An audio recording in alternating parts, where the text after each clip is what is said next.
Hey everybody, welcome back this week. Over the last several weeks, we've been working through the first commandment, uh, which is, Thou shalt have no other gods before me. In this commandment, we talk about how the capital G God is to be our object of worship. We then talked about what this commandment requires, and it requires us to know and acknowledge God to be the only true capital G God and to be our God, and that we are to worship and glorify Him accordingly. In that, we learned that we must accept the teachings of the Bible. Uh, we must openly worship and glorify Him. Last week, we talked about the things that are forbidden. This first commandment forbids the denying or not worshiping and glorifying God, the true God as our God, and the giving of that worship to any other, which is due to Him alone. And in that, we talked about different religions and how all religions are not the same. They're not equal. They're not universal. We're not praying to God or gods, and it all is really the same one. It's not. There's a specific difference. There is only one capital G God.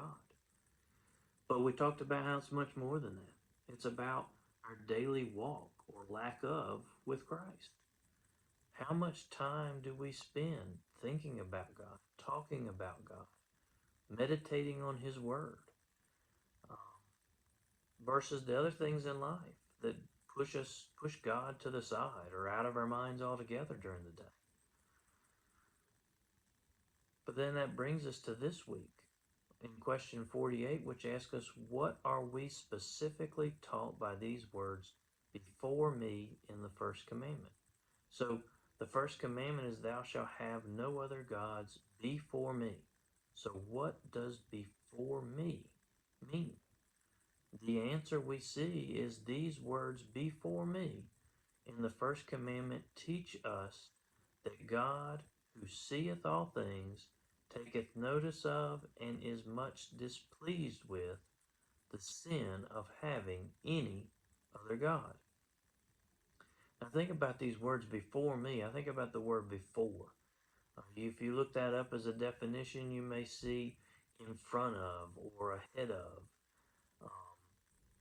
As you look into definitions, you'll see these, I think, apply better in preference to or with a higher priority than.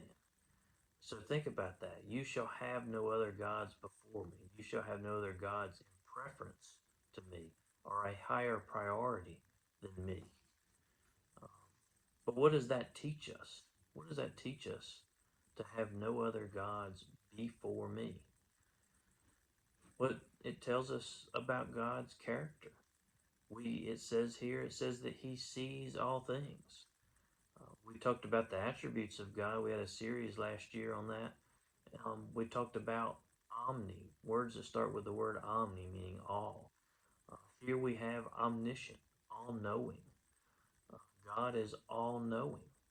He knows not only the outward things, but the internal things. He knows what's going on in your mind, what's going on in your heart. Um, Even if others around you can't see it, He knows. It is revealed to Him. Is also omnipresent or all present. Uh, he sees all. He doesn't miss anything. And so it says, so He sees all things. And not only does He see all things, but He takes notice. He takes notice. So He's not just observing. He's not just saying, oh yeah, okay, well, Henry's got a shirt on today, that's good. He is specifically sees it. He specifically notices it. Like something being out of place. We read in Psalm 44, verse 20, starting in verse 20, it says, if we had forgotten the name of our God or spread out our hands to a foreign God, would not God discover this? For He knows the secrets of the heart. So He sees all things. He takes notice of them. And it says He is much displeased. He's not just displeased, he is much displeased of the sin of us having any other God before him. He's incited to anger. That's how I think of this. We see in Deuteronomy chapter 32, verse 16, it says, they stirred him to jealousy with strange gods. With abominations, they provoked him to anger. Now, generally, we think of God as a loving or forgiving God, a gracious God, and he is all those things. But those that put other things first will receive his wrath. Those that do not turn to the Lord will experience his wrath. To better illustrate this, I think of a passage. There's actually a passage I read earlier today with some other people. So depending on who watches this video, you may recognize the passage. But it comes out of Nahum, and we're talking about the God's wrath. Here it's specifically talking about God's wrath against Nineveh, but the application is still good for us today.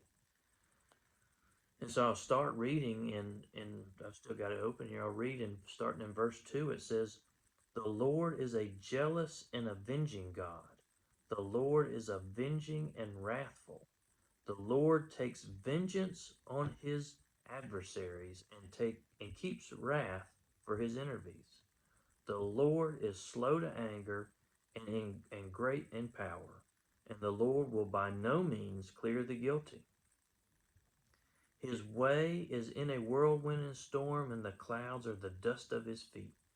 He rebukes the sea and makes it dry. He dries up all the rivers. Bashan and Carmel wither, the bloom of Lebanon withers. The mountains quake before him. The hills melt. The earth heaves before him, and the world and all who dwell in it. Who can stand before his indignation? Who can endure the heat of his anger? His wrath is poured out like fire, and the rocks are broken into pieces by him.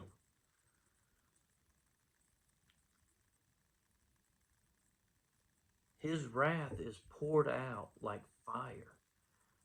Have you ever burned yourself before? Just maybe a little spot on your finger or something. It hurts. It's not just a quick like hurt and it goes away. It hurts for a while. Think about that here. The wrath of God, it just pours out, consumes. Think of fire burning, consuming you.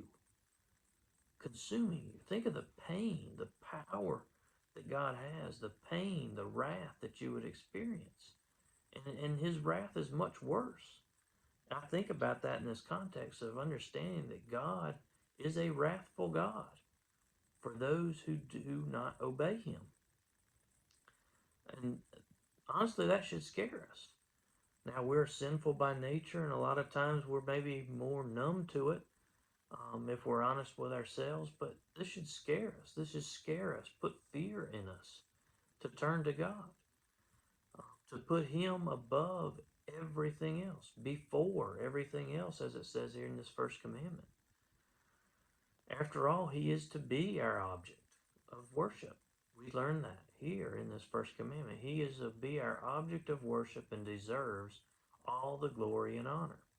I'll take us back to question 1. It was the first question in this catechism for a reason.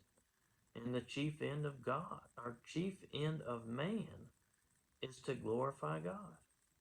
Our chief end. So our whole heart, our whole mind must be given to God alone. That is what this commandment is telling us. That's what these words before me mean here.